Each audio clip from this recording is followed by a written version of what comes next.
This device could instantly set the entire planet on fire.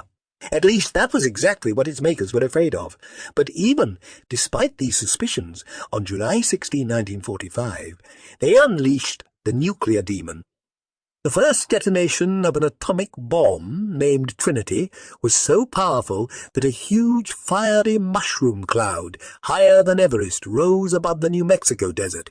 Since the worst fears were not confirmed and all hell didn't break loose, humans decided that they tamed the nuclear demon. But that was only an illusion. In this video, you'll find out how an underground explosion affected outer space, what atomic test was so powerful that it was dubbed a second Hiroshima, and, most importantly, what nuclear tests turned out to be exceptionally destructive, to the great surprise of even military services. Even 75 years ago, just 100 kilometers away, there was the Nevada test site where flashes of light could literally make you go blind. Starting from the 50s, the military conducted around 1,000 nuclear tests there. In 1957, they thought it was time to try something new, to blow up underground layers of Earth as part of the Pascal test. In a mine at a depth of 150 meters, they installed a bomb weighing just 29 kilograms and containing less than a kilogram of taunt. By military standards, that's a pretty small thing. Scientists expected that all the explosion energy would stay in the mine tunnel, but the nuclear demon wasn't going to be cooped up. A pillar of flame, dozens of meters high, burst out of the ground. It happened because, for some reason, the real power of the bomb was 50.5 tons. In other words, 50,000 times greater than the developers had predicted. That's like intending to celebrate the 4th of July by setting off a firecracker and watching it destroy the whole city. But even after such a vicious prank pulled by the nuclear genie, the military insisted on a retest that was called Pascal B. Only this time, the mine exit was sealed with an iron 90-kilogram cap that one would definitely withstand any blast wave. No need to worry. That's what scientists thought, and they were wrong. The explosion struck the cap with a yield of 300 tons and knocked it out at an unbelievable speed of 66 kilometers per second. This is 6 times higher than the escape velocity of the Apollo program rockets launched a decade later. Actually, that cap could have become the first object to travel into space on behalf of the US in 1957, but of course, it just probably vanished into the atmosphere. Meanwhile, the released nuclear demon was only warming up on American soil.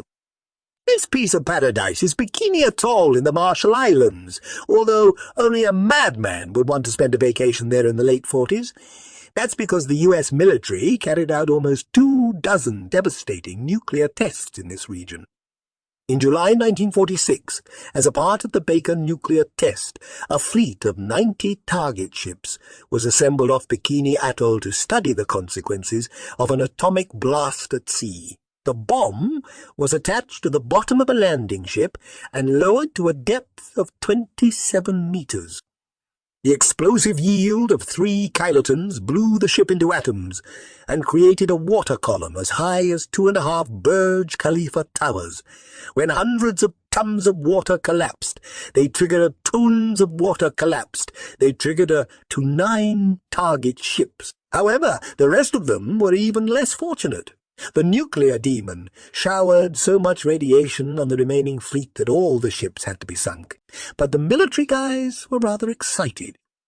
6 years later, on the neighboring Eniwetok Atoll, they built an evil device able to greatly increase the nuclear demon's power. They tested it on November 1st, 1952. The test, codenamed Ivy Mike, released 10.5 megatons of destructive energy, which equals 400 Baker tests.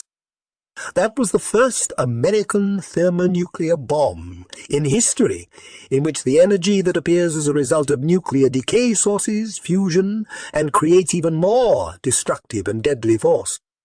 That was why the mushroom cloud of the Ivy Mike boiled up to 37 kilometers into the skies, which is nearly as high as 2 Manhattan Islands. The monstrous power almost literally evaporated the atoll and contaminated the surrounding area 56 kilometers in diameter with nuclear fallout. The military sent 3 planes to the dangerous cloud to get air samples for further studies. One of them never returned. The nuclear demon devoured Captain Jimmy Robinson without a trace. The pilot is still considered missing. The other planes came back to the base with samples that revealed to the world two new chemical elements, Einsteinium and fermium.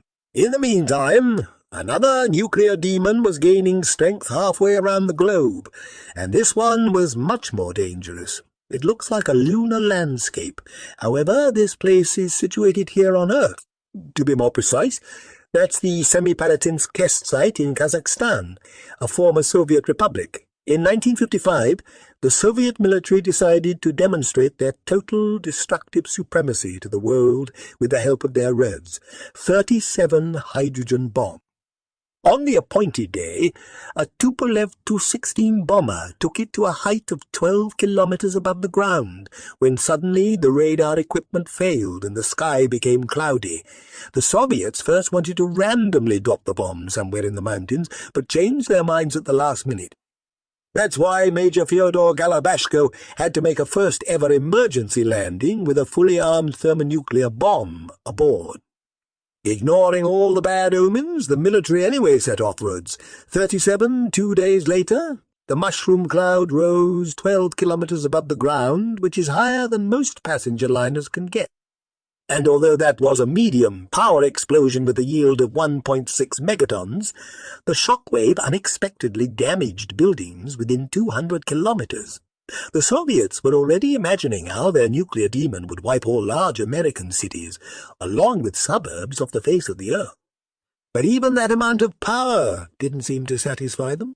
On October 30th, 1961, on the Arctic island of Novaya Zemlya, a Tupolev Tu-95 bomber took off carrying the most powerful bomb in history, the 27-ton Tsar Bomba.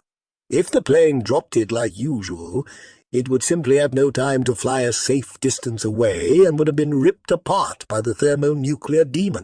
To give the pilots a head start, the Tsar Bomba was dropped on a parachute, and when it descended to 4 kilometers above the ground, a new sun erupted over Novaya Zemlya. The Tsar Bomba yielded around 58 megatons, an absolute record. It was 4 times more powerful than any warhead before or after it.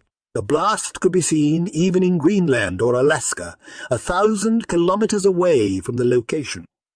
The Tsar mushroom reached a height of 65 kilometers and covered more than half the distance separating our planet's surface from outer space. The seismic wave produced by the blast circled our planet 3 times.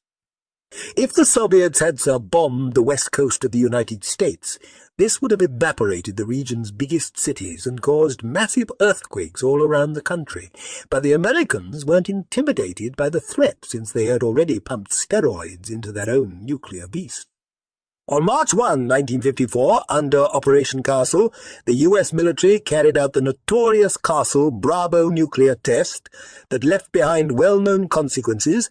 Scientists had estimated that the power of the device would equal 6 megatons. No more than that, but the thermonuclear demon had other plans. The Castle Bravo detonation released more than twice as much energy, 15 megatons, unprecedented for the U.S. That's because lithium deuteride, which was supposed to slow down the thermonuclear reaction, suddenly fueled it. As a result, the fireball of Castle Bravo spread more than 7 kilometers around. This death circle could easily fit 2.5 Golden Gate bridges. The mushroom cloud rose 40 kilometers up and 100 kilometers wide. But the worst thing was that the Castle Bravo explosion defaced vast coral reefs, and the fallout escaped way beyond the test area. Without knowing that, 23 Japanese fishermen aboard the Daigo Fukuru Maru fishing boat became victims of the test. They were diagnosed with radiation poisoning. As a result, one of them died and the others spent the rest of their lives suffering from it. Journalists immediately labeled the Castle Bravo blast a second Hiroshima, and the United States had to pay $15 million in compensation to the Japanese government. Despite this, just 2 months after the nuclear disaster, the military conducted the Castle Yankee test on the same atolls with the same atomic bomb. The explosion yield matched that of Castle Bravo, 13.5 megatons, and this time the thermonuclear demon didn't stop in the Pacific Ocean only.